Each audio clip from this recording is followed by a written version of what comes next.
Hello दोस्तों, श्री शिवाय नमस्तुभ्यम। कई लोग कहते हैं महाराज जी, जिस रुद्राक्ष को हम पहनते हैं उस रुद्राक्ष को कहाँ नहीं पहनकर जाना चाहिए। 5 स्थान बताएं जहां रुद्राक्ष पहनकर नहीं जाया जाता। कितने स्थान है? 5। और रुद्राक्ष को 5 स्थान पर पहनकर नहीं जाते। और रुद्राक्ष के लिए वर्णन किया गया है कि रुद्राक्ष कब कब उतार कर उसको वापिस अभिमंत्रित करना चाहिए।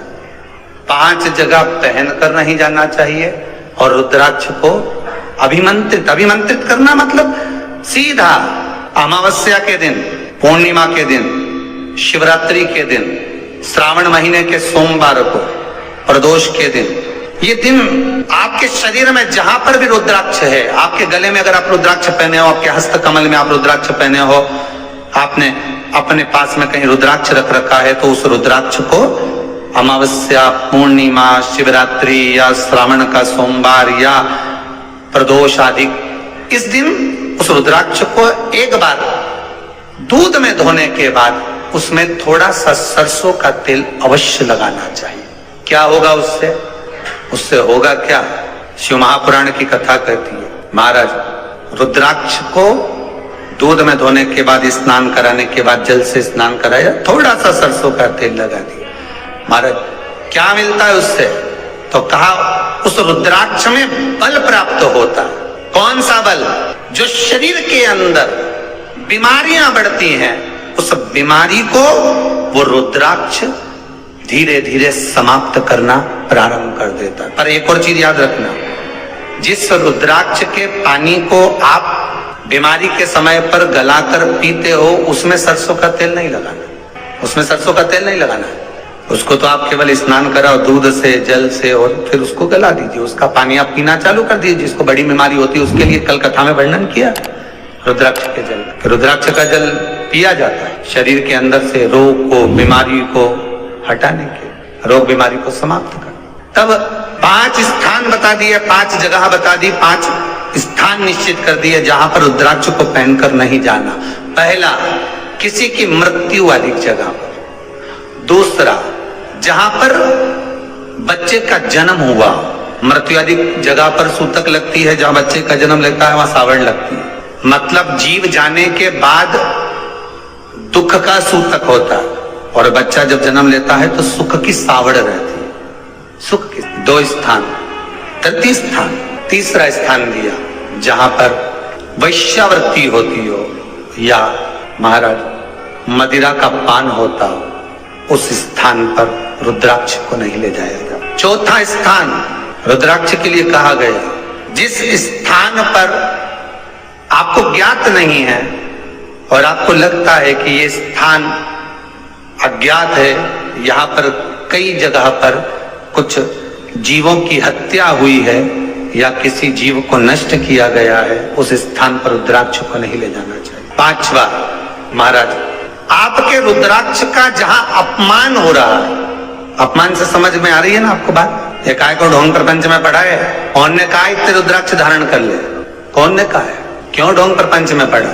अगर हम रुद्राक्ष गले में पहन लेते और नारी का रजस्वला धर्म आ जाता, रजो धर्म का समय आ जाता है, वो रुद्राक्ष हम गले में धारण कर रखते हैं, तो वो रुद्राक्ष क्या वो बेकार हो जाता है?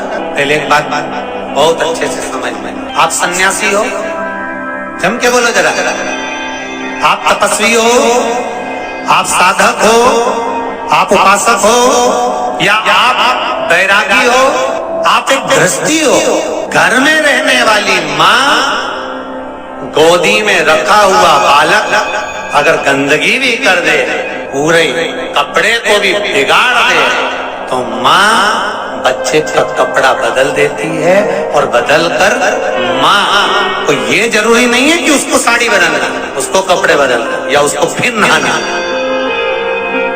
बच्चा जब गोदी में होता है तो माँ की गोद में कितनी बार भी गंदगी कर दे, फिर माँ अपने कपड़े बार बार नहीं बदलती, उसी कपड़े से काम करती रहती है, उसी कपड़े से सेवा करती रहती है, उसी कपड़े से भगवान का पूजन भी करेगी तो भगवान स्वीकार करेगा। क्योंकि मातृत्व के लिए, माँ के लिए, नारी के लिए छोड़ दिया गया है कि तुम पर हाँ, आप अगर पूजन करने बैठ रही हो तो आपको ये 7 दिन पूजन नहीं करना। पर रुद्राक्ष अगर आप पहन रहे हो, रुद्राक्ष अगर आप धारण कर रहे हो और अपने जीवन की सार्थकता के लिए स्वीकार कर रहे हो, जैसे तुलसी की माला और रुद्राक्ष की माला गले में पड़ी रहती है, तो ये कंपनी का ट्रेडमार्क होता है कि तुम कौन सी ब्रांड के हो।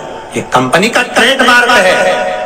तुलसी की माला पहनकर प्राण छूट गए तो वैकुंठ चले गए, और रुद्राक्ष की माला पहनकर प्राण छूट गए तो कैलाश धाम चले गए। ये कंपनी का ट्रेडमार्क। छोटे रुद्राक्ष की माला, छोटा जो रुद्राक्ष होता है उसकी माला, कैंसर का जो मरीज होता है, अगर वो फर्स्ट स्टेज का कैंसर भी है, छोटे रुद्राक्ष अगर अच्छे हैं, 3 मुखी से लेकर 5 मुखी, 7 मुखी, 9 मुखी, 11 मुखी छोटा रुद्राक्ष मिल जाए, उसकी माला अगर पानी में डाल दी जाए और उस पानी को वो मन का ही डाल दो, उसी का पानी थोड़ा थोड़ा कैंसर के मरीज को सुबह दोपहर शाम श्री शिवाय नमस्तुभ्यम का जाप कर कर, पंचाक्षर ओम नमः शिवाय का जाप कर कर, शंकर शिव का नाम लेकर, महाकाल बाबा का नाम लेकर, विश्वेश्वर विश्वनाथ का नाम लेकर, केदारेश्वर का नाम लेकर, 12 ज्योतिर्लिंग का स्मरण कर कर अगर वो आचमन करना प्रारंभ कर दे तो कैंसर रोग में भी आराम मिलना प्रारंभ हो। केवल आचमन ही नहीं करना है,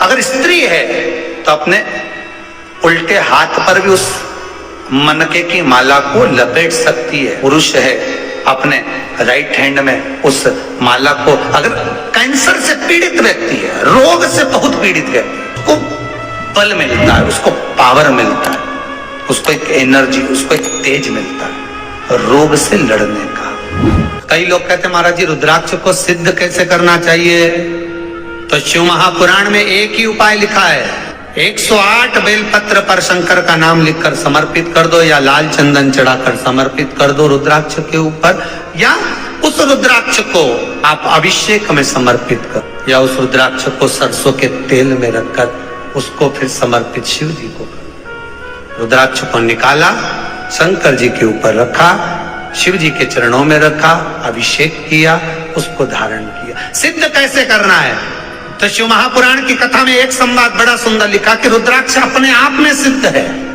मुंबई में एक मेडिकल रिसर्च सेंटर में इस रुद्राक्ष के पानी का रिसर्च किया जा रहा है। आप लोग निकालना कभी, आप लोग तो उसमें निकलेगा आपको, उसका सेंटर का नाम दिया जाएगा कि किस रिसर्च सेंटर में निकाला जाए। श्री शिवाय नमस्तुभ्यम। गुरु जी के उपाय और जानने के लिए हमारे चैनल को सब्सक्राइब जरूर करें। धन्यवाद।